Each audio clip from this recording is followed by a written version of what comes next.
Mapagmahal kong Diyos, sa gitna ng mga pagsubok at hamon sa buhay, lumalapit po ako sa inyo nang may pusong punong-puno ng pag-asa.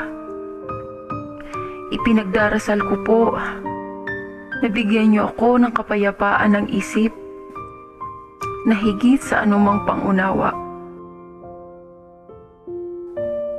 Ituro niyo sa akin kung paano maging matatag at mapagpasalamat sa lahat ng mga biyaya na ipinagkakaloob ninyo. Turuan niyo po ako na maging mas matatag at makita na ang mga magagandang bagay na ibinigay mo sa kabila ng aking mga pinagdadaanan sa aking buhay. Sa oras na to ng pagkabalisa at pag-aalala, lumalapit po ako sa inyo at humihingi ng inyong kapayapaan. Puspusin niyo po ang aking puso at isipan ng inyong kalinga at lakas.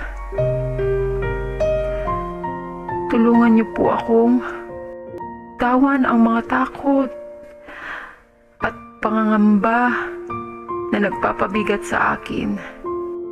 Naway maramdaman ko ang presensya mo sa lahat ng oras.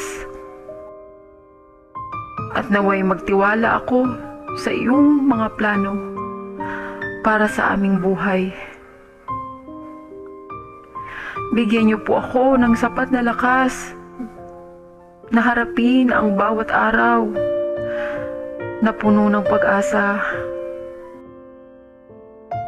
Maraming salamat po sa inyong walang hanggang pagmamahal at gabay. Sa iyong mga kamay, pinapaubaya ko na po ang lahat.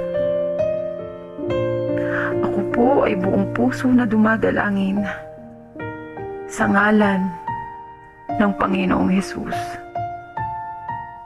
Amen.